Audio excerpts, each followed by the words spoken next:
కాటరా classic రెటినాలకు world class treatment ఇప్పుడు మన భీరంగూడలో అమెరికన్ లేజర్ ఐ హాస్పిటల్స్.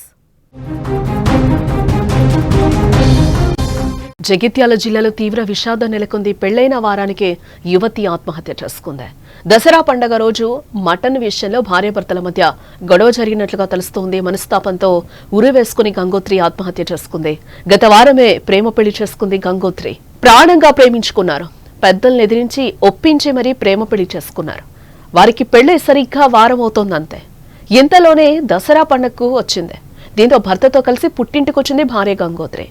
ఇక బిడ్డ ఇంటికి రావడంతో తల్లి ప్రేమతో పండగ రోజు మటన్ కర్రీ వండింది. అందరూ కలిసి భోజనం చేసేందుకు కూర్చున్నారు. ఇంతలోనే మటన్ ముక్కల విషయంలో భార్యాభర్తల మధ్య వాగ్వాదం చోటు చేసుకున్నట్లుగా తెలుస్తోంది. సీన్ కట్ చేస్తే ఉర్రి వేసుకుని ఆత్మహత్య చేసుకుంది గంగోత్రి. జగిత్యాల జిల్లా ఇబ్రహీంపట్నం మండలంలోని ఎర్దండి గ్రామానికి చెందిన బోదాసు గంగోత్రి అనే యువతి అదే గ్రామానికి చెందిన సంతోష్ అనే వ్యక్తిని 6 రోజుల క్రితం ప్రేమించి కుటుంబ సభ్యులను ఒప్పించి గత 6 రోజుల క్రితం పెళ్లి చేసుకుంది.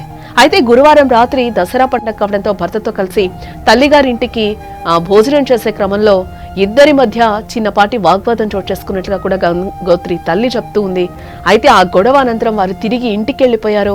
అలా వెళ్లిన రోజే రాత్రి గంగోత్రి ఉరి వేసుకుని ఆత్మహత్య చేసుకున్నట్టుగా కూడా తెలుస్తూ ఉంది. కేసు నమోదు చేసిన పోలీసులు అయితే దర్యాప్తు చేయగా ఆసక్తికర విషయాలైతే వెలుగులోకి వస్తూ ఉన్నాయి. మటన్ కూర పెట్టిన చిచ్చు వల్ల గంగోత్రి ఆత్మహత్య చేసుకుందని కూడా తెలుస్తూ ఉంది.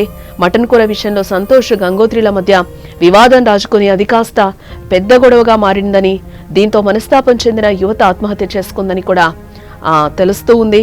అలాగే పెళ్లైన 6 రోజులకు ఆత్మహత్యకు పాల్పడడం కూడా స్థానికంగా విషాదాన్ని నింపిందని కూడా చెప్పుకోవచ్చు. ప్రేమించి పెద్దలు నొప్పించి పెళ్లి చేసుకున్న యువతి 6 రోజులకే చనిపోవడం ప్రతి ఒక్కరిని కూడా బాధ పెడుతోందని చెప్పుకోవచ్చు. పోలీసుల దర్యాప్తులో యువతి ఆత్మహత్యకు కారణాలు తెలిసి ప్రతి ఒక్కరు కూడా ఆశ్చర్యపోతూ ఉన్నారు.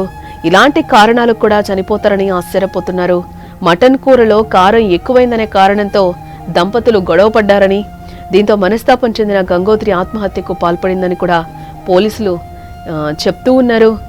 ఈ క్రమంలోనే దసరా పండుగ సందర్భంగా అక్టోబర్ 2న గంగోత్రి తన భర్తతో కలిసి పుట్టింటికి రావడం జరిగింది. ఈ క్రమంలో మటన్ కూర అంశంలో భార్యాభర్తలు ఇద్దరికీ కూడా చిన్న గొడవైందని కూడా పోలీసులు చెప్తూ ఉన్నారు.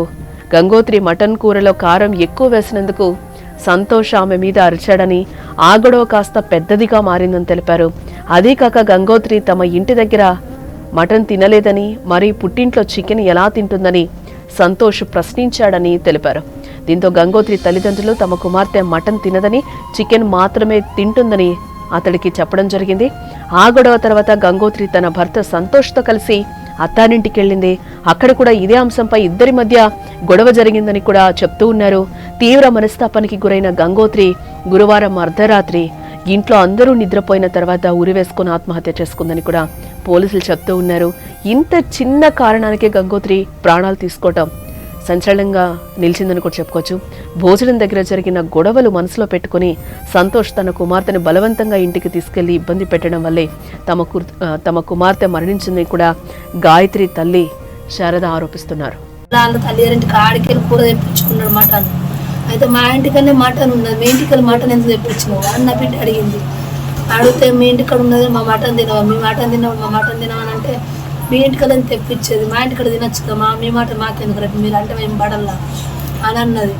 అన్నది ఏం చేసింది, తింటలే చేస్తలేవా అని కళ్ళ విసిరి కొట్టి చక్కగా వేయండి నా బిడ్డ, తమ్మంది బిడ్డ వద్దు ఉంచుకొని బిడ్డను అన్నాడు. అంటే సరే ఫోన్ ఉంచుకుంటే పో, రేపు పొద్దున్న రాపో అన్న. అనగానే వేయండి, ఎటు వేయండి, తాయండి వచ్చిండు. నా బిడ్డ నేను వండుకున్నాం. వచ్చి నా బిడ్డను కాలు పట్టి గుంజగానే లటకలు లేసింది. లేవగానే అమ్మాయి ఎటు పోతుందిరా, పొద్దున్న తోలేమని చెప్పిండు. నువ్వు ఇప్పుడు ఓకురా, నేను చేతితో గుంజినా కూడా నా చేతిలో పిలిపించుకొని తోలుకుని వేయండి. భార్య భర్తలని నేను నమ్మిన సారు, పోతే పోని మరి అని నమ్మినది. కానీ నా బిడ్డని ఇట్లా చంపుతాడని తెలియదు. నా బిడ్డని చంపేసిండు.